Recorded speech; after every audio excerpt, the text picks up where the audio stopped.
Pelo jeito, o futuro musical aí da igreja está garantido pelos próximos 30 anos. Apesar de que eu acho que Jesus, bom, pelo menos eu vivo nessa expectativa, que Jesus vai voltar antes. Um dia uma pessoa perguntou para mim assim: o que você vai fazer depois que você se aposentar? Eu falei: rapaz, eu estou na esperança desse dia nunca chegar.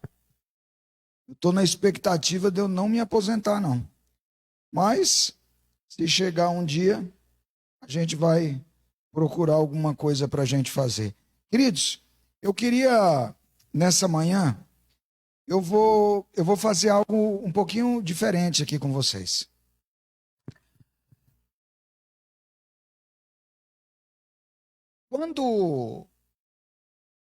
Geralmente, quando se apresenta um trabalho em uma faculdade, alguma coisa de ordem acadêmica, se apresenta um problema e depois, no desenrolar, busca-se uma solução para aquele problema. Eu vou apresentar para vocês um problema. E depois, juntos, a gente vai à Bíblia para buscar uma solução para o problema. Entenderam como vai ser a dinâmica aqui hoje? Então, vou apresentar um problema sério. Na verdade, o problema é a Bíblia que apresenta o problema. E aí a gente vai na própria Bíblia buscar a solução para esse problema. Então eu queria convidar você para abrir a Bíblia para a gente ver qual é o problema que a Bíblia levanta para a gente depois ir buscar a solução. Você vai na primeira carta a Timóteo, que Paulo escreve, primeira carta a Timóteo. Abra sua Bíblia lá, seria importante você abrir a Bíblia ou no celular, não sei. Mas seria importante você ler o texto. Porque eu quero que você entenda que esse é um problema que não eu estou levantando ele, mas é um problema que a Bíblia levanta ele. Então a gente vai ver o problema e depois a gente vai... A mensagem de hoje é uma mensagem que busca uma solução para esse problema. Primeira carta a Timóteo, o capítulo é o 6. O verso que a gente vai ler é um verso conhecido. Às vezes, não muito conhecido de todos, mas creio que grande parte já ouviu esse verso. Vocês sabem que a Bíblia é um livro de amor. É a história de um Deus de amor que cria por amor e sai para resgatar filhos que se desviaram por amor. Mas o amor, se ele for mal direcionado, ele pode ser tão ruim quanto bom. Olha para você ver o que a Bíblia diz. Primeira carta a Timóteo, capítulo 6, o versículo é o 10. Primeira carta a Timóteo, capítulo 6, o versículo é o 10. A Bíblia diz assim: porque o amor do dinheiro é a raiz de todos os males, e alguns, nessa cobiça, se desviaram da fé e a si mesmo se atormentaram com muitas dores. Olha para você ver. O texto apresenta um problema e ainda fala das consequências desse problema. O problema qual é? O amor do dinheiro. Esse é o problema apresentado. E aí, o texto bíblico fala de algumas características desse problema. Diz que ele é a raiz de todos os males. A raiz, a gente geralmente não vê ela, né? Ela é algo que está ali escondido, mas está ali. Então, o amor do dinheiro é a raiz de todos os males. E aí o texto bíblico ainda faz questão de mostrar quais as consequências que levam a esse tipo de amor. Diz assim, olha, alguns, por cometerem esse erro, desviaram-se da fé e ainda, como se não bastasse, trouxeram dores sobre si mesmos. Então eu trago aqui para você um problema gravíssimo. Um problema que faz a pessoa desviar-se da fé e ainda faz a pessoa trazer sobre ela sofrimentos. Quem aqui quer desviar da fé? Ninguém. Quem aqui quer trazer sobre si sofrimentos? Ninguém. Esse é um problema que ocasiona isso, o amor do dinheiro. Veja que o texto bíblico não está criticando o dinheiro. E nem a busca pelo dinheiro ou você ter dinheiro. Não há nada de errado com isso. Você trabalha, você quer construir as suas coisas, você quer ter uma casa melhor, você quer ter um carro melhor, não há nada de errado nisso. Tudo certo. O que a Bíblia critica aqui, condena e coloca como um problema grave, é quando isso se torna a coisa mais importante da sua vida. Quando você passa a amar o dinheiro.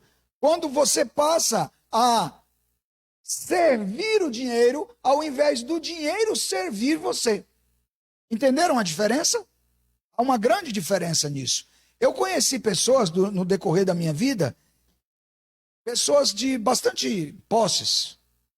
Conheci algumas que usavam o dinheiro de uma forma interessante, para proporcionar para ela e para a família dela algumas coisas boas. Mas também conheci pessoas que usaram o dinheiro de uma forma muito ruim.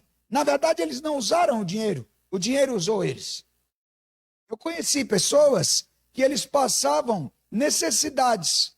Eles deixavam de comprar uma comida para economizar aquele dinheiro, sendo que essa pessoa tinha muito dinheiro. E aí você percebe que há alguma coisa errada nisso. Por sinal, a Bíblia diz que esse amor ao dinheiro é idolatria. A pessoa coloca ele no lugar do seu próprio Deus. Por isso que você vai entender quando Jesus diz assim, olha, é mais fácil passar um camelo no fundo de uma agulha do que um rico entrar no céu. Aí, na hora que as pessoas se assustam, ele fala, mas espera aí, o que é impossível para você não é impossível para Deus. Ou seja, Deus pode fazer um camelo passar no fundo de uma agulha. Jesus não estava dizendo que os ricos não vão entrar no céu. Jesus estava dizendo que é muito fácil de uma pessoa que é rica colocar a sua confiança mais no dinheiro do que no próprio Deus. E isso se torna um problema grave, porque ela cai no primeiro dos mandamentos. Não terá nenhum outro Deus diante de mim. Ela já escolheu um Deus, o dinheiro. Vocês lembram que a gente tem até um exemplo prático disso na Bíblia? A história de quem? O jovem rico. O jovem rico era alguém que queria seguir Jesus, era alguém, vamos dizer, religioso, que obedecia os mandamentos, estava na sinagoga, mas amava mais o recurso do que o próprio Deus. E o que aconteceu com ele? Ele abandonou a fé. Ele seguiu um outro caminho. Então tá bom. Pastor, o senhor trouxe um problema. E agora a solução? A solução a gente vai buscar na Bíblia. E agora eu queria que você abrisse a sua Bíblia no livro de Malaquias. A gente vai estudar o livro de Malaquias de uma forma um pouco diferente do que eu já vi as pessoas estudarem. Por quê? Eu, quando fiz um dos cursos que realizei na área de teologia, num desses cursos, eu estudei só esse tema que eu vou falar para vocês. Só esse tema. Então, passei meses estudando e escrevendo sobre esse tema. Lendo sobre esse tema. Então, eu queria que você abrisse a sua Bíblia no livro de Malaquias, que eu quero estudar ele com você hoje para responder esse problema de uma forma que talvez você não tenha visto ainda. Espero que possa ajudar. Primeiro, eu vou contextualizar você. Qual foi o período que o profeta Malaquias viveu? Naquela época, né, o templo havia sido reconstruído. O povo volta do cativeiro, há o processo de reconstrução do templo, mas o povo abandona o processo de reconstrução do templo. Então veio o período de Neemias. E Neemias agora vai restaurar isso. E aí Neemias faz uma grande reforma entre o povo de Deus. Uma grande reforma. Só que o que acontece? Logo após um período de reformas, o povo voltou a cair nos mesmos erros. Quando Neemias retorna ali, pouco tempo depois, o povo estava novamente em pecado. O povo havia se afastado dos compromissos que havia sido feito com Deus. E aí então vem o livro de Malaquias. Entenderam? Aí vem o livro de Malaquias. No livro de Malaquias, a gente não vai ler o livro todo, mas basicamente é assim. Deus condena primeiro o sacerdote, os líderes religiosos. Primeiro, ele condena os líderes religiosos. Depois, o povo. Ele condena os sacerdotes e condena o povo. Por quê? Porque ambos os grupos não estavam seguindo a orientação de Deus. Em vários aspectos. E Malaquias, então, vai destacar alguns deles. Agora sim, vamos começar a ler. Deixa eu abrir aqui o meu texto. Em Malaquias, o último livro aí do Antigo Testamento, né? Capítulo 1.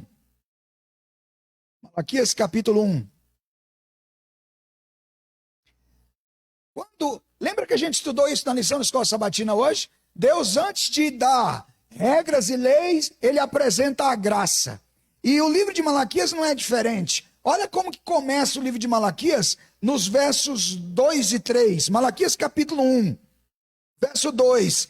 Eu vos tenho amado, diz o Senhor, mas vós dizeis, em que nos tem amado? Não foi Esaú, irmão de Jacó, disse o Senhor. Todavia, amei Jacó, porém aborreci a Esaú. Então Deus começa falando primeiro do amor dele.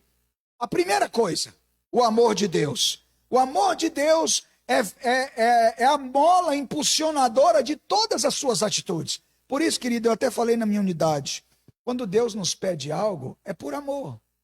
É porque algum bem há naquilo que ele pede. Agora ele dá um exemplo aqui. Eu amei vocês. Aí Deus usa o exemplo. Mas lembram de Jacó e Esaú? Apesar de serem irmãos, eles agiram de formas diferentes. Enquanto um agradou a Deus, o outro desagradou. Então, a primeira coisa aqui, as nossas atitudes podem agradar ou desagradar a Deus. Não vai mudar o amor de Deus por mim. Deus vai me amar mesmo eu desagradando ele. Mas haverão consequências nesta vida e na do porvir. Então, Deus primeiro fala do amor, ele dá um exemplo de filhos e mostra como um filho pode agradar, como um filho pode desagradar. E aí, Deus faz uma colocação que é muito interessante, queridos. Olha o verso 6. Ele diz assim, olha, o filho honra o pai, o servo ao seu senhor. Se eu sou pai, onde está a minha honra? E se eu sou senhor, onde está o respeito para comigo? Verso 10. Tomara houvesse entre vós quem feche as portas, para que não acendesseis debalde o fogo no meu altar. Eu não tenho prazer em vós, diz o Senhor dos Exércitos, nem aceitarei da vossa mão a oferta. Olha só. Aqui Deus faz algumas colocações interessantes. Ele diz assim, vocês me chamam de pai, e eu de fato sou o pai de vocês. Mas os filhos honram os pais. Aí Deus pergunta, e por que vocês, sendo meus filhos, não me honram? Que tipo de filhos vocês estão sendo? Deus no diálogo com o povo, por meio do profeta. Aí Deus usa o segundo exemplo. Ele diz assim, ali ainda no verso 6, o servo, né? o servo serve ao seu senhor. Aí Deus está falando, olha, se você é meu servo e eu sou o seu senhor, por que você então não me serve? Está entendendo? Deus está dizendo assim, olha, você me chama de pai, mas não me obedece. Você me chama de senhor, mas não me obedece. Que tipo de servo e de filho é você? Essa é a colocação que Deus faz, que serve, queridos, para a gente parar e pensar. Nesse momento, reflita. Que tipo de filho tem sido você? Um filho que obedece o pai? Eu estou falando aqui de Deus. Que tipo de filho tem sido você? Que tipo de servo tem sido você? Um servo que serve ou um servo que só quer ser servido? E ele deixa de ser servo e vira senhor. Então Deus chega a um ápice de mostrar a sua indignação. E ele mostra a indignação de uma forma muito forte, irmãos. Muito forte. Ele diz no verso 10 ali, como a gente lemos, tomara que o templo fosse fechado. Tomara que não tivesse mais cerimônia no templo. E aí ele diz assim, eu não tenho prazer em vós. Quando Deus diz assim, eu não tenho prazer em vós, sabe do que eu me lembro? Você lembra de uma passagem onde Deus fala que tem prazer num filho? Lembra quando Jesus é batizado? E houve uma voz do céu dizendo assim, este é meu filho amado que me dá prazer. O que Deus está falando aqui por meio de Malaquias? Vocês não estão me dando prazer. Diferente do meu filho que me dá prazer. A gente não é igual a Jesus, mas a gente pode dar prazer ao Pai. Honrando ao Pai, como o mandamento diz. Servindo ao Pai, como Jesus fez. Lembra que Jesus disse? Porque o Filho do Homem não veio para servir, veio para ser servindo. Aí Deus fala, vocês dizem que são meus servos, mas não me servem. Servem só vocês mesmos. Vocês dizem que são meus filhos, mas não me obedecem e não me honram. Que filhos são vocês? Que servos são vocês? Essa é a pergunta. Após isso, você chega então no capítulo 2, onde Deus fala o que está errado. Aqui ele falou do erro, que há um erro, e agora ele fala do errado. Deus vai falar sobre julgamento e juízo. E o capítulo 2, verso 17, capítulo 2, verso 17, Deus fala assim, enfadais o Senhor com vossas palavras, e ainda dizeis, em que enfadamos? Nisto que pensais, qualquer que faz o mal passa por bom aos olhos do Senhor, e desses é que ele se agrada. Ou, onde está o juízo de Deus? Deus fala assim, vocês agora, olha para você ver que ponto que vocês chegaram. As pessoas estão fazendo o que é errado, e ainda vocês dizem assim, não, tudo bem. Deus se agrada de você. Deus está falando, eu não me agrado. Eu não me agrado. Deus tinha um filho especial lá no céu, Lúcifer. E ele fez algumas coisas que não agradou o Senhor. Deus não se agrada, queridos, de filhos rebeldes. Deus diz assim, vocês me cansam. Vocês veem as pessoas fazendo algo errado e dizem, não, tudo bem. Olha, deixa eu falar uma coisa para você.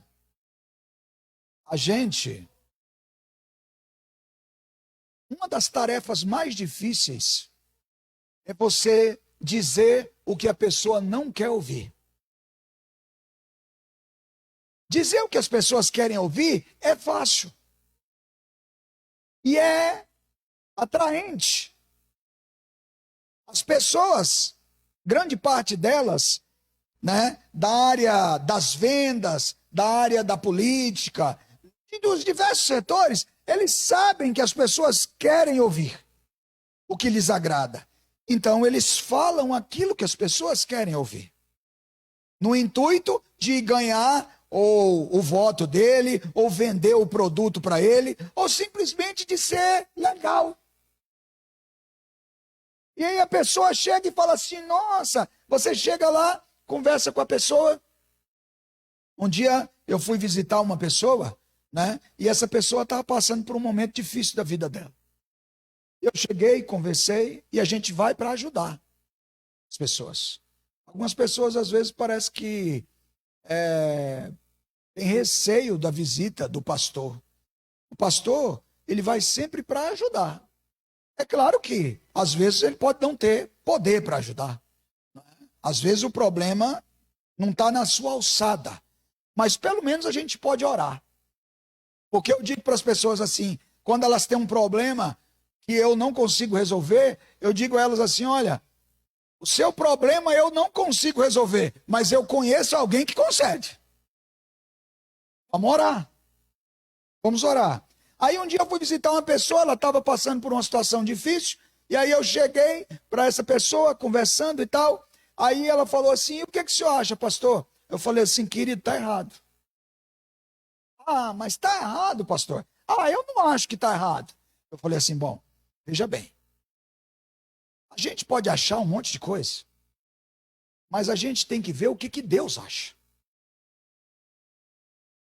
E aí a gente viu o que Deus acha, e Deus acha errado. Aí, essa pessoa chegou, conversamos ali, foi uma conversa cordial, uma pessoa educada, me atendeu bem, e tivemos aquela conversa cordial, e chegou um momento da conversa que essa pessoa olhou para mim e falou assim, tudo bem, pastor, então, estou errado? Estou errada? Tá, de acordo da Bíblia tá. Aí essa pessoa olhou para mim e falou assim, mas eu queria que o senhor soubesse uma coisa. Eu com Deus, nós estamos bem. Aí eu olhei para ela e falei assim, querida, olha, eu não posso sair daqui sem lhe falar uma coisa.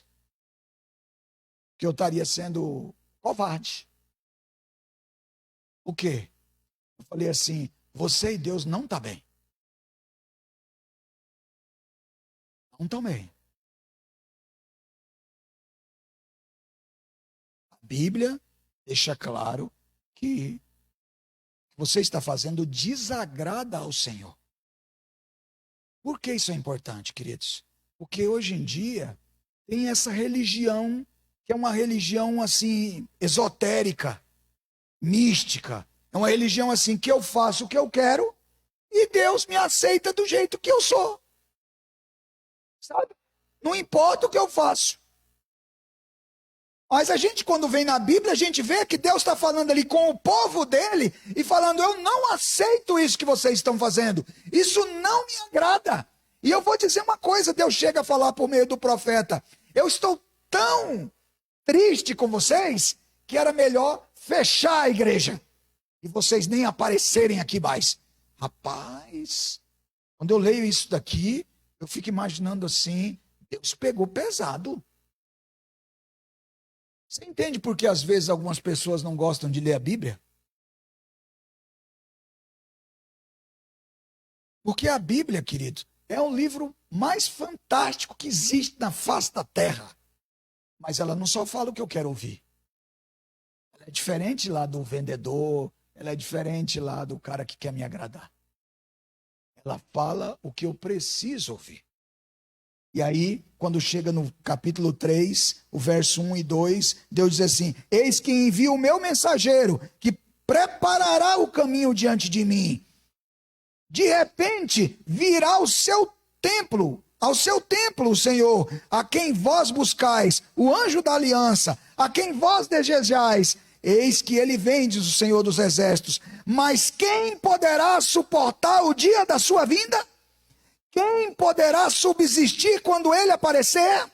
Porque ele é um fogo do ourives, é como a potassa dos lavandeiros, como o sabão dos lavandeiros. Então, Deus fala assim, vocês estão aguardando a vinda do Messias, mas quando ele vier, vocês vão estar preparados, vocês vão suportar. Irmãos, Deixa eu falar uma coisa para você. A Bíblia narra alguns eventos cataclísmicos, né? A Bíblia narra, por exemplo, o dilúvio. O dilúvio foi um evento que afetou o planeta Terra de uma forma que o planeta que nós temos hoje é um planeta pós-dilúvio. Antes do dilúvio ele não era assim. Os estudiosos falam da Pangeia, né? Um grande área de terra cercada de águas, e esse dilúvio foi algo tão poderoso que rachou tudo isso, criou ambientes na nossa geografia que até então nunca existiam. Desde vales, montes, penhascos, muitas coisas que nós temos hoje no nosso planeta são frutos daquele evento. Foi um evento impressionante. A autora Ellen White comenta que esse evento foi tão cataclísmico que o próprio Satanás temeu morrer. Ele achou que o julgamento de Deus tinha chegado já ali, que era o fim. Ele não entendia ainda o plano da salvação. Foi algo...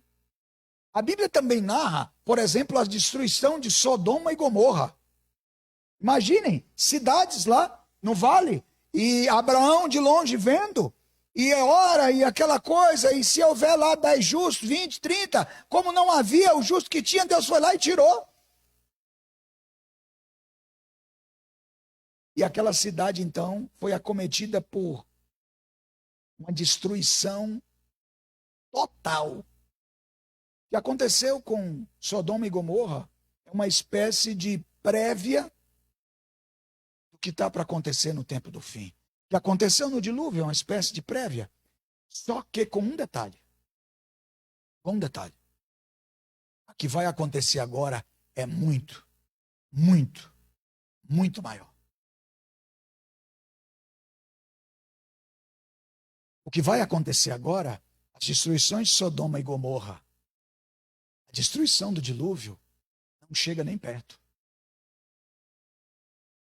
Nós vamos ter eventos antes da volta de Jesus, conhecidos, por exemplo, como as 7 últimas pragas, que serão eventos devastadores.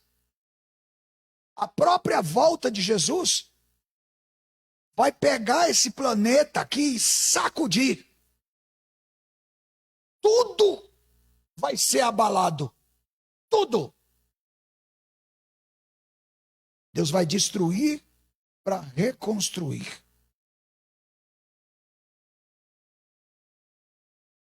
Só que a pergunta que fica aqui do texto de Malaquias é: vocês estão preparados para esse momento?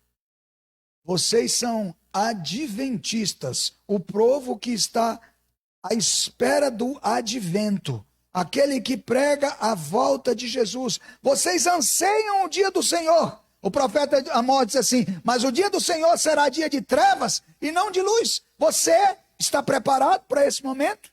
É isso que vai acontecer. E aí, então, veja a dinâmica. Deus apresenta que o povo está com um grave problema. Deus fala para o povo: se vocês não se corrigirem, vocês vão ser destruídos. E agora Deus vai apresentar qual o problema. E quando Deus apresenta o problema, a gente responde a pergunta do início: como resolver o problema daquela raiz de todos os males que Paulo fala? E aí a gente chega no capítulo 3 do profeta Malaquias. No capítulo 3, o verso 8, Deus continua naquela série de perguntas. E Deus fala assim: roubará o homem a Deus? Todavia vós me roubais e dizeis: em que te roubamos? Nos dízimos e nas ofertas. Com maldição sois amaldiçoados, porque a mim me roubais vós, a nação toda. Trazei os dízimos à casa do tesouro, para que haja mantimento na casa, e provai-me nisto, diz o Senhor dos Exércitos, se eu não vos abrir a janela do céu e derramar sobre vós bênção sem medida. O povo de Deus estava roubando a Deus. Tem como roubar a Deus? Deus fala assim, vocês estão me roubando. Aí o povo olha e fala assim, nós te roubando? Tem como roubar a Deus? Deus responde, sim, vocês estão me roubando. Deus diz ao povo, e aí, queridos, olha para você ver, lembra que o texto de Timóteo diz assim, por a infidelidade, eles trazem sobre eles sofrimentos. Olha o que acontece no verso 9. No verso 9, Deus diz assim, com maldição vocês estão sendo amaldiçoados, vocês estão passando por problemas que não deveriam passar. Vocês estão passando por sofrimentos que não deveriam passar, se vocês me obedecessem. Queridos, eu vou dizer uma coisa para você. A gente se acostumou a jogar a culpa de tudo o que acontece no diabo. Eu vou dizer, o diabo não é onipresente, o diabo não é onipotente, o diabo não é onisciente. Grande parte dos problemas que acontecem, o diabo não tem nada a ver com isso. Eu me lembro que quando eu era pastor lá no meu primeiro distrito, uma cidade pequena, e um dia eu falei isso para os irmãos ficaram assim, eu falei, irmãos, deixa eu falar uma coisa para vocês. Provavelmente o diabo nem sabe que essa cidade existe. Ele nunca veio aqui.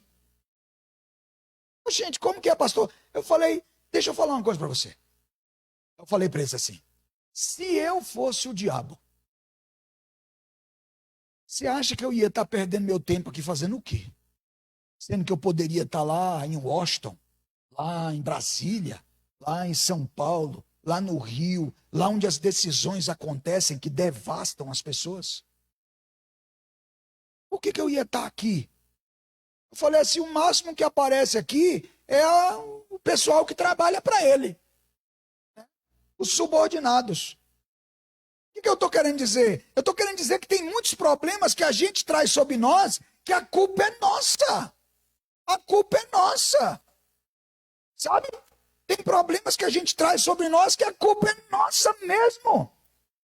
A gente procura o problema. Sabe? Às vezes você vai lá aconselhar um rapaz, uma moça. Ah, pastor, olha, estou gostando aí de uma menina, tal. Ah, quem que é? Ah, é da igreja? Não, não é da igreja. Como que é a situação? É assim. Ah, querido, não vai dar certo. Não vai dar certo. Aí a pessoa fala, ah, mas eu amo tanto. Ah, eu nem sei mais viver sem. Você falou, criatura. Mas quem é que tu ama mais? Tu ama mais Deus ou a pessoa, né? Ah, pastor, ela é o ar que eu respiro. Ah, ele é a comida que eu como. Você está entendendo?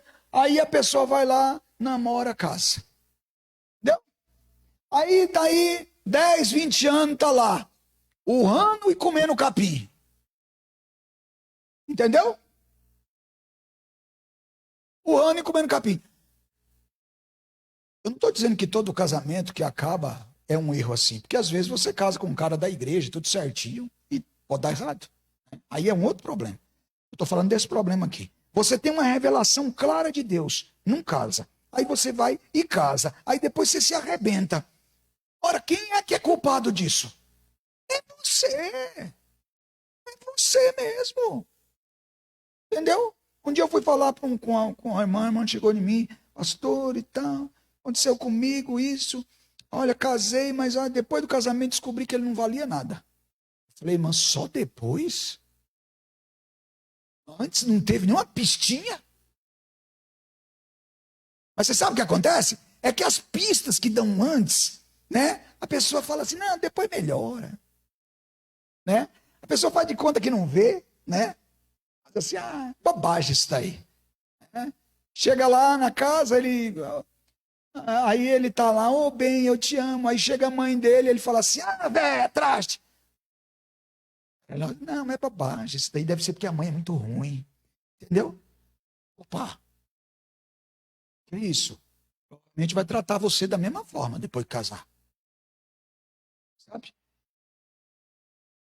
Malaquias está falando assim, as coisas ruins que estão acontecendo com vocês, falando para o povo ali, é culpa de vocês, porque vocês não me obedecem.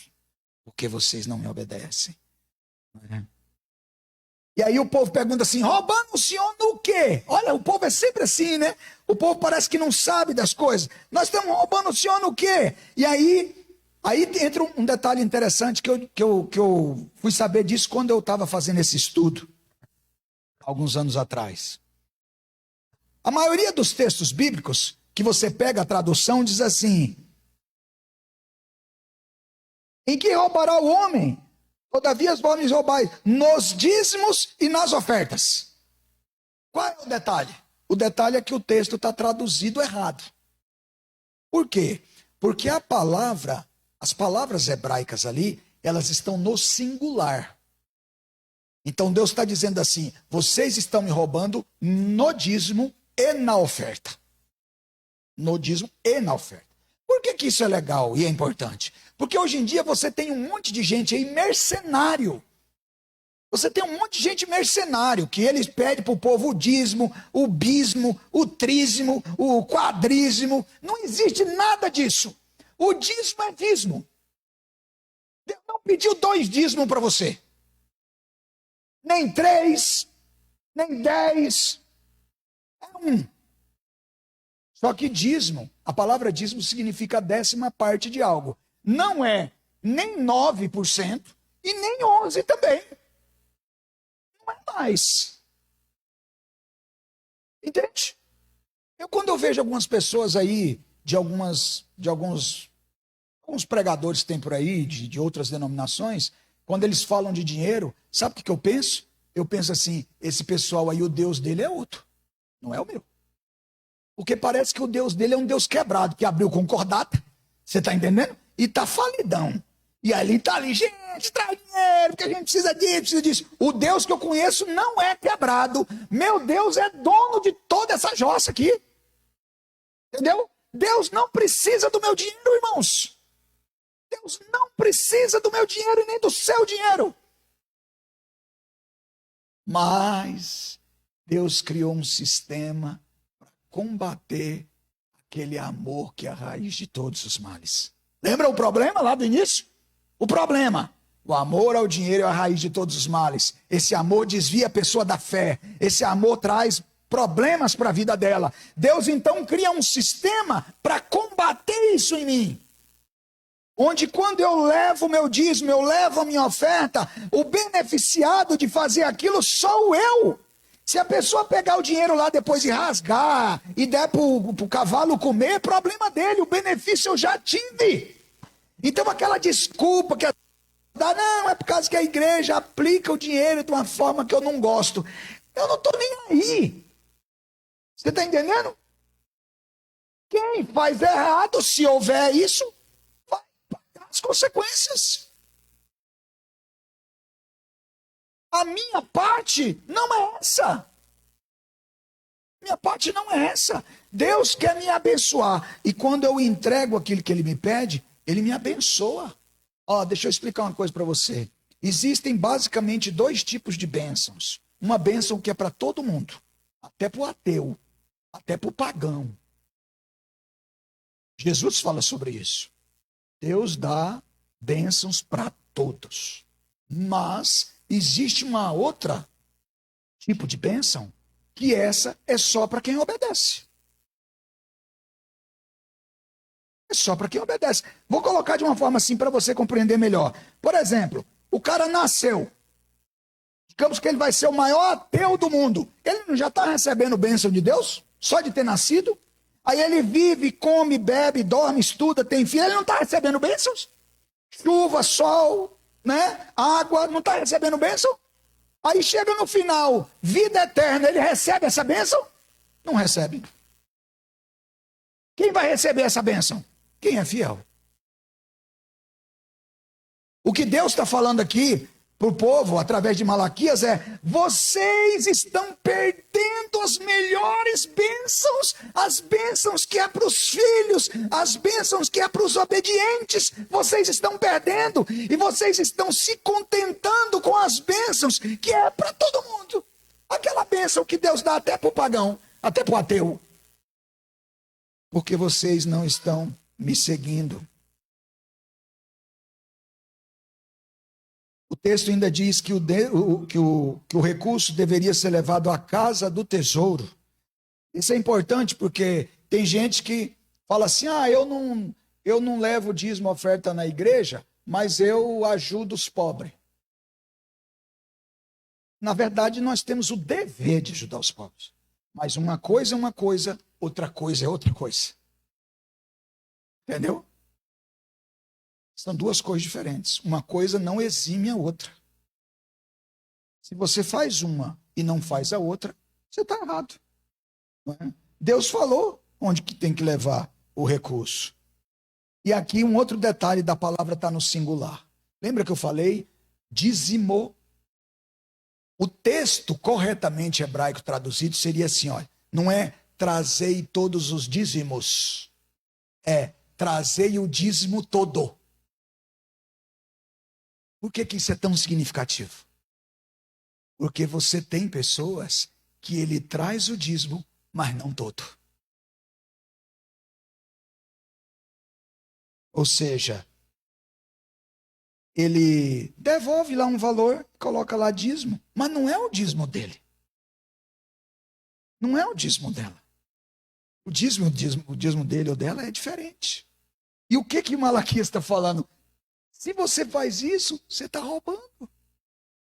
Você não precisa devolver a mais, mas você também não pode devolver a menos. É todo.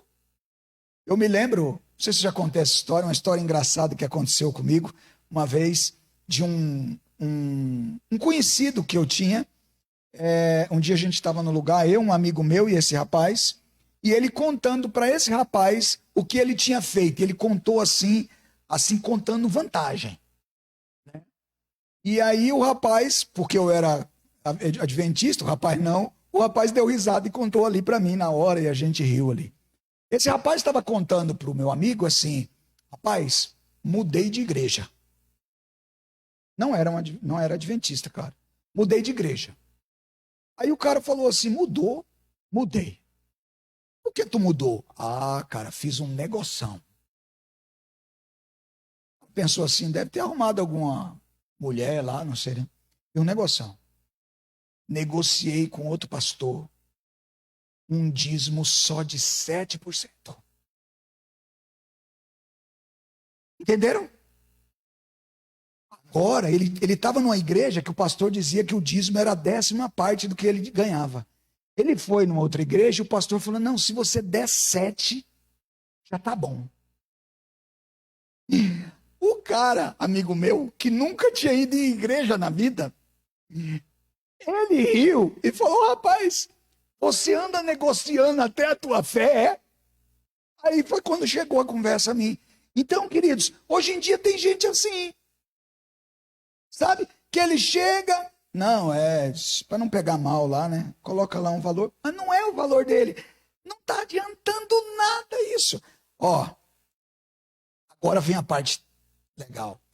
Tempos atrás eu estava em casa com meus filhos e quando eles fizeram 7 anos, a partir de quando eles fizeram 7 anos, eu comecei a dar uma mesada para eles. A mesada tinha uma finalidade, 2, né? Com eles gastarem o dinheirinho que sobrava, né? Aprenderem ali alguma coisa de administrar esse dinheiro, e outra coisa é que eles pudessem ter um recurso para dizimar e ofertar. Então eles dizimam e ofertam daquele recurso dele. Aí um dia, nós lá em casa, aqui mesmo, aqui em Londrina, teve esse ano aí da pandemia, um ano muito difícil, né? E eu, um dia lá em casa, a gente num culto lá, e eu falando assim, olha, eu queria contar para vocês aqui algumas bênçãos que Deus derramou sobre nós nesse ano. Esse ano foi um ano muito difícil, não é? Para todo mundo. Mas esse ano, a gente pôde ajudar nisso. A gente pôde ajudar lá na igreja, não sei de onde, a gente ajudou aqui. E aí eu falei no final o montante do dinheiro. Quando eu falei o montante do dinheiro, que é um dinheiro bom, sabe? Dinheiro de comprar aí um carro novo, um carro razoável. Aí os meus filhos olharam e falaram assim, vixe pai, o nosso dízimo então não vale nada. O nosso é pouquinho, porque eles dão o dízimo e a oferta conforme a mesada. Aí eu falei, negativo. O de vocês é tão importante quanto. Porque não importa o valor. O que importa é a fidelidade. E aí eu dei um exemplo para eles. Eu falei assim, imagine que uma pessoa ganhe R$1 milhão. O dízimo dela deveria ser o quê? R$100 mil. Agora você imagine que tem uma pessoa que ela ganha R$100 por mês. O dízimo dela seria quanto? R$10. Esse é o dízimo 100 mil, esse é o dízimo 10. Mas esse do dízimo de 100 mil, ele devolve na igreja 95 mil. Ele não devolve 100, ele devolve 95 mil. Esse dos R$10, ele devolve exatamente os R$10. Quem é que está de bem com Deus aqui? O de 10. O de 10. Entende? Porque não importa, Deus não está interessado em quantidade, Deus não é quebrado, queridos. Deus está interessado em fidelidade. É fidelidade, não é quantidade. O dízimo coloca todos nós em pé de igualdade. Todos nós em pé de igualdade. Porque quem ganha 100, ao ele devolver os R$10 de dízimo, esse que ganha 1 milhão, ao ele devolver, se corretamente, os R$100 mil de dízimo, diante de Deus, os dois estão exatamente iguais. O dízimo é um processo democratizador. Coloca todo mundo igual. É maravilhoso isso. Só que aí, queridos, muitas vezes a gente pega e não segue isso, né? Com relação à oferta, é um outro erro que as pessoas cometem muito. As pessoas pensam, eu fui tesoureiro na igreja há muitos anos. As pessoas pensam, e eu orientava o povo daí. As pessoas pensam assim, eu ganhei vamos colocar assim, R$1.030. Então, meu dízimo é R$103. Aí eu tenho ali 110 na carteira, eu coloco 103 de dízimo, 7 de oferta e mandei. Aí chega no outro mês, ele ganhou lá 1.100. Então ele pega ali 110 de dízimo. Aí não tinha nada ali, ou tinha só R$2, ele coloca R$2 de oferta e manda. Tudo errado. Porque a oferta também é proporcional. Porque senão você rouba Deus. A Bíblia fala que a oferta é proporcional e sistemática. Paulo explica isso. Proporcional e sistemática. Ou seja, quem recebe mais dá mais, quem recebe menos dá menos, quem não recebe nada não dá nada. É democratizador. Coloca todo mundo em pé de igualdade. Agora, veja bem. Então, qual a diferença entre dízimo e oferta? Qual a diferença? Uma. Nesse sentido, uma. O dízimo, Deus estabeleceu um percentual. Na oferta, você estabelece. Pode ser 1%. Tem importância. Mas à medida que você estabelece o percentual, o que acontece? Vamos lá? Eu ganhei 1.100. Então, meu dízimo é 110. Se a minha oferta é 1%, então minha oferta é R$11. Ok. Aí no outro mês eu ganhei 1.500. Então, meu dízimo é 150, minha oferta já não é mais 11, é quanto? 15. E isso funciona para os dois lados. Porque quando eu estabeleço um percentual ao invés de um valor, digamos que deu errado. Sua empresa está indo mal. E aí nesse mês você ganhou só 500. Ora, você vai devolver percentual sobre os 500. Se você estabelece um valor fixo, e quando vir menos dinheiro, como é que você vai honrar isso? Entenderam? Então funciona para os dois lados, funciona para te proteger. Então quando você estabelece um percentual, independente do que você ganha, você nunca rouba Deus. Nunca. Porque é um percentual do que você ganha. Se ganhou pouco, é pouco. Se ganhou muito, é muito. Se ganhou nada, é nada. Você sabe um grande problema, dois grandes problemas. Dívida.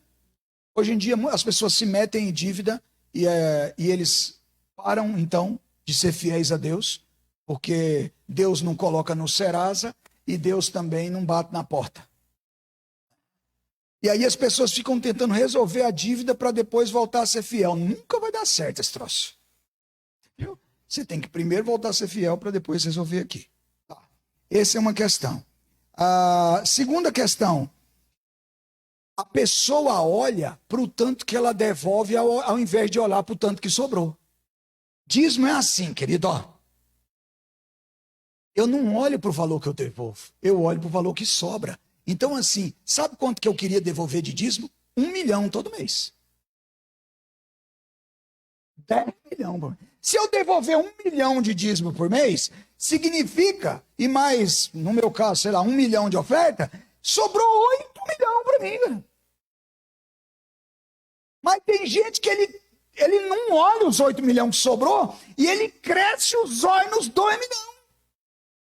Você está entendendo? Aí, tem gente que Deus não pode dar muito recurso para ele. Porque se der, ele acha muito. Você chegar ali e levar um dízimo. Porque assim, querido, ó, levar um dízimo de 50 reais é uma coisa. Levar um dízimo de 5 mil, de 10 mil é outra. Para quem está dando. Por quê? Porque nosso coração é egoísta. A pessoa chega ali, 10 mil, puxa. Aí ele começa a pensar assim, olha, dá para comprar aquela motoca, fazer aquela viagem de férias, né? 50 às vezes, né? Então, mas você não tem que olhar para o valor que você dá, você tem que olhar para o valor que sobrou. Se você está dando mais, é porque Deus está te dando mais. E aí, as pessoas não entendem essa questão da oferta. Mas na hora que Deus fala aqui com o povo estava roubando a Deus no quê? No dízimo e na oferta. Então não adianta também você fazer um e não fazer o outro. E eu queria pedir para o Misael mostrar um slide que eu quero mostrar na prática isso para você. A gente já está indo para o final. Tá? Eu quero mostrar um exemplo prático. Pode passar? Isso. Vou explicar esse gráfico aqui para você. Eu estava olhando, né, lá no sistema, veja que aí não tem nome, porque a gente não está interessado em nome. Ali é um percentual. A gente olhou no ano de 2021 a Igreja do Jardim do Sol. 27% dos membros da Igreja do Jardim do Sol dizimam regularmente. 27%.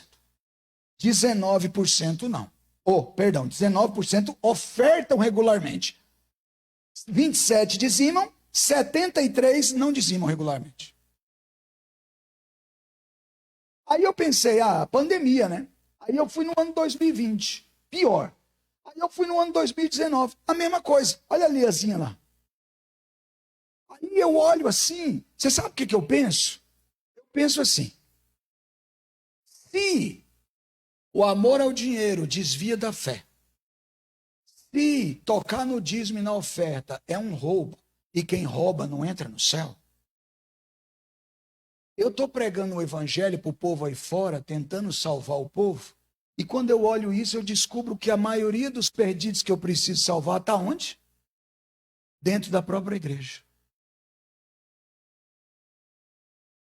Dentro da própria igreja. Né? Aí eu olho isso. Por que que o mesmo dizimista fiel, ele não é ofertante fiel?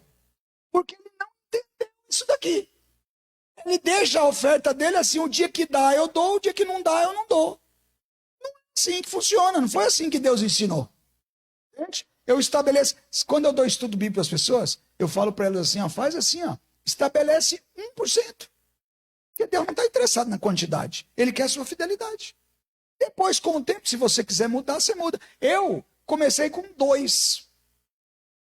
Depois, com o tempo, eu fui aumentando isso. Aumentando. Mas isso é uma decisão pessoal. Deus não fica ali, aumenta, não. Entendeu? É você. Deus só quer a sua fidelidade. Não é o montante que conta. Agora, queridos, o que acontece é que a gente tem um povo hoje, nosso povo hoje, e essa média aí, olha, não se assustem, é média geral, tá? Aqui eu tirei da Igreja Jardim do Sol, mas se você puxar da associação, a média é isso daí, não muda muito. O que isso significa? Significa que muita gente do nosso povo ainda não entendeu por que dizimar e ofertar. Ele não entende que quando eu dizimo e oferto, eu estou salvando a mim. A pessoa pensa assim, não, eu tenho que contribuir com a pregação do evangelho. Isso é o plus. O primeiro benefício de eu dar minha oferta e meu dízimo não é a pregação do evangelho. Quer um exemplo? Para de dizimar e ofertar e veja se a pregação do evangelho para. Não vai parar. Quando eu deixo de fazer, é sobre mim que eu trago os problemas. Sobre mim. Sabe? Por que Deus colocou isso? Por que Deus colocou isso? Para resolver o problema que Paulo falou. O amor às coisas materiais, elas nos encantam. Elas exercem um fascínio sobre nós. E Deus então criou na sua misericórdia um sistema para combater isso. Você sabe, Ellen White tem uma frase bonita. Ellen White diz assim: o sistema do dízimo e oferta faz com que o egoísmo morra de inanição. Olha que lindo. Morra de fome. Por quê? Porque na hora que você entrega aquele valor, você está abrindo mão de algo para você em prol. Isso é combater o egoísmo. É por isso que Deus faz isso. E aí, queridos, eu encerro fazendo um comentário com você. Sabe?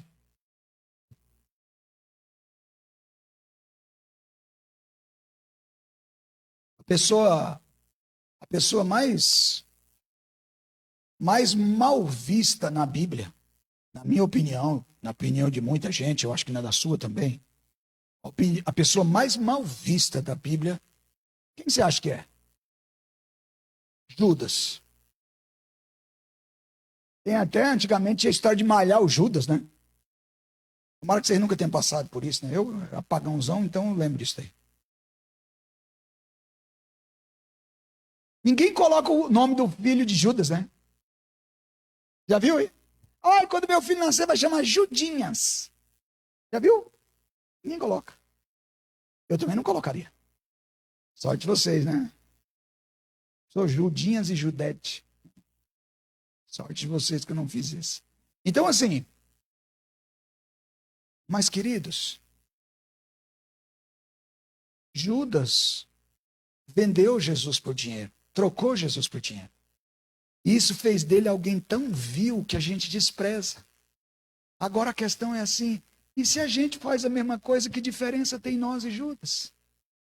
Ó, a gente vive no país, Brasil, e o nosso país tem muitos problemas. Como todos têm, mas nós temos um problema que o brasileiro critica muito, né? Que é um problema, às vezes, no setor público. Há muito desvios de verbas, há muitas essas coisas. O brasileiro critica muito, né? Com razão, claro, tem, na maioria das vezes. Tem gente boa nesse setor, mas parece que a maioria não é. Mas não é isso que eu quero dizer. Eu quero dizer o seguinte. Quando a gente sabe que um político ele passou a mão no dinheiro da merenda para fazer um caixa 2 para gastar na campanha, a gente olha e fala assim, esse cara é um traste. Agora, o que é pior? Pegar o dinheiro da merenda ou pegar o dinheiro do Senhor? Ellen White diz assim, olha, o maior pecado que uma pessoa pode cometer é defraudar a Deus. Então a gente olha para um lá que está tirando o dinheiro do remédio, do posto de saúde, tirando da coisa, e a gente fala, o cara não vale nada. Mas aí, o povo cristão que deveria dar o exemplo, eles também fazem um caixa 2 para desviar recursos. Olha pra você ver. Eu estou convidando você para uma reflexão. Sabe? uma reflexão. Essa semana, para me encerrar, a gente estava falando sobre um assunto desse negócio de vacina e tal, e eu chamei as pessoas para uma reflexão, né? Tem gente que fala assim, mas será que essa vacina não vai dar complicação? Irmãos, eu tomo a vacina, já tomei, na verdade. Meus filhos lá em casa, um já tomou, o outro está esperando chegar, e eu, se me der 10 vacinadas, eu tomo as 10. Entendeu? Não tem esse negócio. A igreja já se posicionou, eu confio nisso daí, né? Então, beleza, eu vou me cuidar. A ciência médica está aí para nos ajudar, né? Então, eu oriento isso. Aí, um adventista assim, mas não sei, né? Será que isso daí de alguns anos não pode dar problema? Aí eu falei assim, interessante, porque Deus tem umas orientações de uma coisa que mata e a gente não se cuida. A alimentação ruim mata. Aí o cara está preocupado com a vacina, mas não está preocupado com a alimentação que mata. Não é incoerente? Até eu não tinha pensado nisso. Foi até uma coisa que a gente conversando junto lá, veio assim, ainda até comentei, né? Com quem eu estava conversando, pessoal, eu veio aqui e tal. Não é mesmo, né? Uma coisa assim. Aí a gente ficou pensando ali sobre o assunto. Eu estou querendo levar vocês a refletir sobre a incoerência que é, às vezes, a gente fazer algumas coisas. Não podemos. E eu encerro, então. Lembra do livro de Deuteronômio? No livro de Deuteronômio, Deus apresenta a graça e depois ele faz um apelo ao povo a obedecer. E eu quero convidar você a obedecer, a você desfrutar. Sabe, irmãos, eu falei um pouco aqui, bem pouco. Eu até, é chato, né, a gente ficar falando sobre o testemunho seu, que às vezes fica parecendo que, dependendo do jeito que você fala, o cara não é. Quando eu falo das coisas que acontecem na minha vida, eu não estou falando que eu sou bom. Eu estou falando que Deus é bom, apesar de eu não valer nada. Entenderam? Quando eu falei para os meus filhos lá das bênçãos que ele tinha dado aquele ano, não é assim, olha, nós somos bons e Deus nos abençoou. É assim, é como que Deus nos abençoa. Deus é fantástico. Apesar da gente não ser essa Brastemp. Entende? Mas eu vou falar uma coisa para você, irmãos. Eu tenho aproveitado isso na minha vida. Isso tem sido uma bênção. Eu ensino isso para os meus filhos, eu ensino para os meus familiares. Esses dias atrás, um familiar meu me ligou e falou assim, conversando, ele falou, tio, eu falei, né, meu sobrinho, ele falou assim, olha, devolvi o maior dízimo da minha vida esse mês. Estou tão contente. Eu falei, que bênção. Eu falei, siga firme. Deus está abençoando ele lá. Até esses dias atrás, tinha uma vida toda doida. Hoje, uma bênção. Rapaz, é uma bênção. Na igreja, uma maravilha, gosto demais dele. Entende? Deus abençoando a vida dele. Né? Então eu falo, e sabe por que eu ensino meu povo, eu ensino meus filhos, eu ensino quem eu estou perto? Porque as bênçãos que eu recebo, eu quero que você receba também. Eu não quero só para mim. Entende? Eu quero que você receba. Eu quero que você desfrute. Sabe? Na nossa casa nunca faltou nada, irmãos. Nada. Nada. Sabe? A gente tem mais do que a gente precisa. Deus sempre cuidou da gente. Sabe? Eu quero isso para você. Eu quero isso para você. Mas você precisa fazer. E Deus termina o texto dizendo assim, e eis que eu abro sobre vós a janela do céu e derramarei sobre vós bênçãos sem medida. A bênção que Deus promete não significa que necessariamente vai ser dinheiro. A maior bênção que a gente precisa não é dinheiro. Pode ser, às vezes. Mas ele fala que vai dar bênção. Bênção. Eu me lembro que quando a minha mãe, não sei se já contei isso para vocês, mas a minha mãe, quando eu estava fazendo teologia, que a minha irmã me ligou, falou assim, ó, a nossa mãe teve um infarto e foi muito mal para Paranavaí. Elas moravam lá em Guaraçá. A irmã mora lá até hoje. E aí, eu lá em Engenheiro Coelho, fazer o quê, né? Aí eu fui no quarto, nós morávamos lá numa edícula, eu saí do escritóriozinho onde eu estudava, fui no quarto, cheguei, tinha a cama assim, eu dei a volta, me ajoelhei, abri a Bíblia e falei assim para Deus. Estou todo arrepiado aqui, irmãos. Eu falei assim, Senhor, o Senhor disse que se a gente fosse fiel, a gente poderia provar ao Senhor que o Senhor derramaria bênção sobre nós. Nesse momento eu queria lhe pedir uma bênção. Eu queria pedir que o Senhor não deixasse minha mãe morrer. Porque a minha mãe não conhece, a minha mãe não aceitou a mensagem. E se ela morrer, eu não tenho esperança de salvação para ela. Então eu queria provar o Senhor aqui. Não foi assim que ele fala na Bíblia? Eu fiz exatamente assim, como uma criança, na simplicidade. Me levantei da minha oração e voltei para o meu escritório. Tardezinha, minha irmã ligou. Ó, tá melhor. Depois, no outro dia, ligou, tá melhor. Depois, no outro dia, ligou, veio para casa. E eu resumo essa história contando para você que a minha mãe, o médico falava assim, eu não sei, né? A minha mãe sofreu 4 no decorrer de alguns anos. Depois desse, esse foi o primeiro. Depois desse, no decorrer de alguns anos, ela sofreu 4 infartos. E ela teve 5 AVCs. E a minha mãe não morria. O médico chegava, a minha irmã me ligava e contava, ó, chegou lá, o médico olhou o troço da cabeça dela e falou, não sei nem como que a senhora está aqui andando. Que ela ia lá, daqui um dia ela estava em casa de novo. E ela queria ficar na casa dela, sozinha. Entendeu? Aquele povo. E quando a minha irmã falava assim, que o médico dizia, não sei como é que ela está viva, eu lembrava do quê? Da minha oração. Eu sei porque ela está viva. 3 dias antes da minha mãe morrer, eu entrei no quarto, abri a Bíblia, li um texto bíblico para ela e fiz um apelo para ela. Eu já tinha feito isso outras vezes, tá? E ela nunca aceitou. Ela recusou o apelo em cima da cama, dentro da Santa Casa, mexendo só a cabeça. E eu falar assim, mãe, aceita Jesus? Ela falou, não. Aí é jogo duro mesmo, hein? Falei, Senhor, só tu mesmo, né? 3 dias antes dela morrer, eu entrei no hospital, a gente estava lá, e eu, sabe quando você percebe que chegou a hora? Aí eu cheguei, entrei no quarto, peguei a Bíblia, li uns textos da Bíblia, falei, mãe, eu queria ler uns textos da Bíblia para a senhora, li, cheguei, peguei na mão dela e falei, mãe, eu quero fazer uma pergunta para a senhora. A senhora aceita Jesus como seu Salvador? A senhora se arrepende dos seus pecados?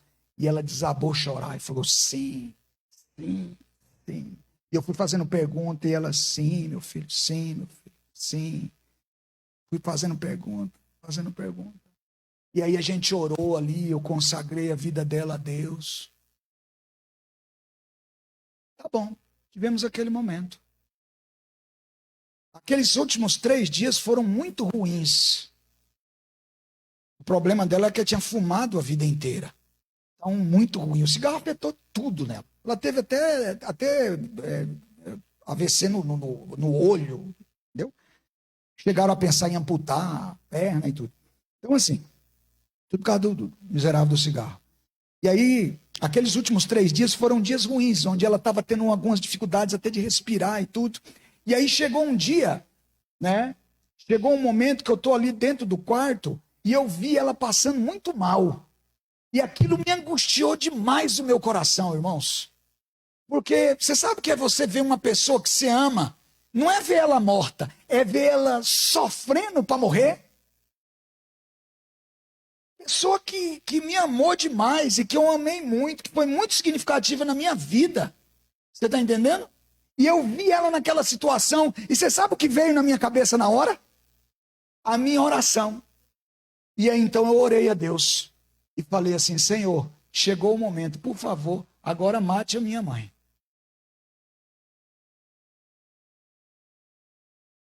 E ela descansou.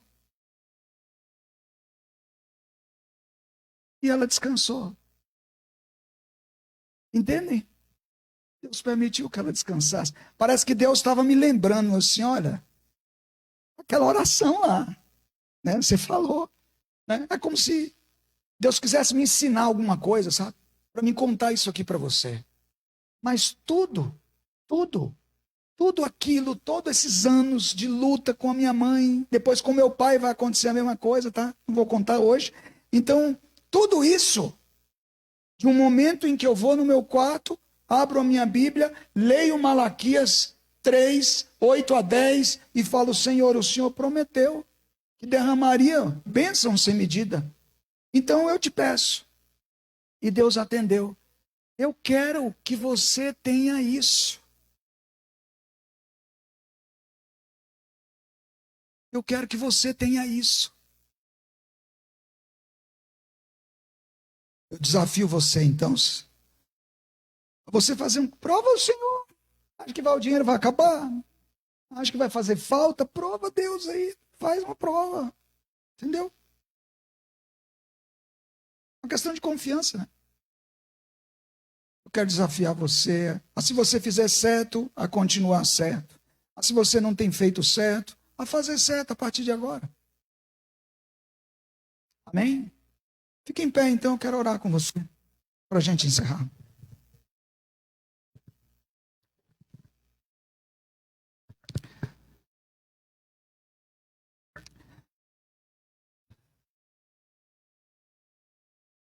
Pai, o Senhor é maravilhoso, Senhor.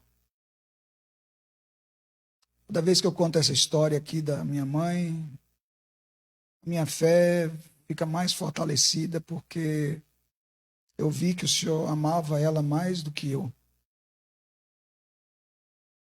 Eu vi a tua misericórdia atuando na vida dela, e do meu pai também. Eu vi que o Senhor atendeu a minha e outras orações também de outros que oraram. Eu vejo as bênçãos que o Senhor tem derramado na minha vida, meus filhos, minha esposa. Eu queria, Pai, que o Senhor derramasse mais bênçãos do que essas sobre esses irmãos aqui dessa manhã. Eu queria que eles tivessem mais felicidades do que eu. Eu queria que eles tivessem mais alegria do que eu. Eu queria que eles tivessem tudo mais do que eu. Eu queria que eles desfrutassem, pudessem desfrutar desse relacionamento como o Senhor tem tido comigo, me adotado.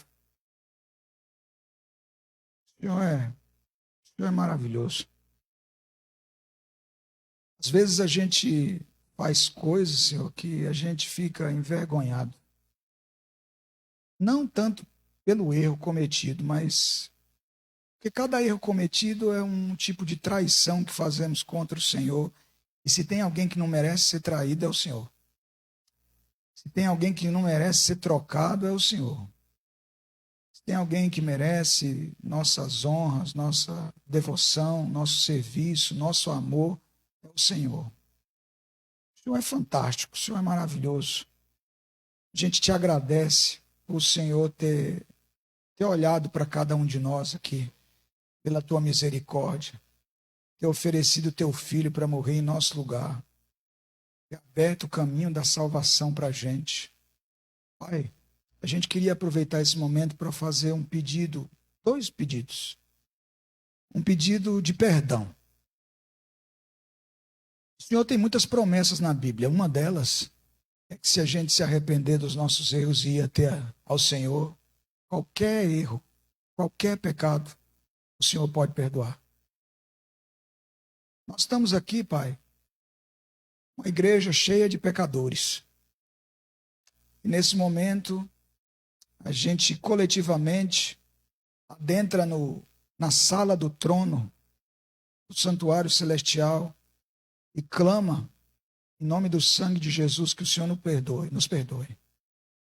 A gente quer sair daqui com os nossos ombros leves, porque depomos tudo nos pés do nosso Senhor. Independente dos erros que a gente cometeu, a gente quer sair daqui aliviado, porque a gente confia na tua promessa que o Senhor nos perdoa. Agora, Pai, A gente queria sair daqui também melhor. A gente queria sair daqui com uma decisão assim sólida, uma decisão de que quando as dificuldades vierem, quando as lutas acontecerem, a gente não abra mão da nossa fidelidade a Ti em todas as questões. Hoje falamos de um aspecto da felicidade, da fidelidade financeira, mas a gente não quer abrir mão em nenhum dos aspectos. A gente quer ser fiel ao Senhor, mas a gente não vai conseguir isso se o Teu Espírito não estiver conosco. Então, derrama Teu Espírito sobre nós. Esse é o maior momento que a gente está apto para receber. Porque nós estamos aqui arrependidos, perdoados, e com os nossos vasos virados para cima, esperando as Tuas bênçãos, Senhor. Que essas palavras que a gente ouviu aqui nessa manhã, o Senhor lembre elas na nossa mente toda vez que a gente pensar algo diferente. Toda vez que a gente pensar em não ser fiel a Ti, que essas palavras soem em alta voz na nossa consciência, lembrando o compromisso que a gente tem contigo. Nós te pedimos essas bênçãos nessa manhã sobre nós, sobre as nossas famílias. A gente é Teu povo, a gente dessa forma débil muitas vezes, mas a gente te ama, a gente quer te servir, a gente quer estar contigo. Então, hoje a gente assume essa atitude. Pedimos que o Senhor acompanhe cada um de nós para os nossos lares agora. Em nome de Jesus. Amém, Senhor.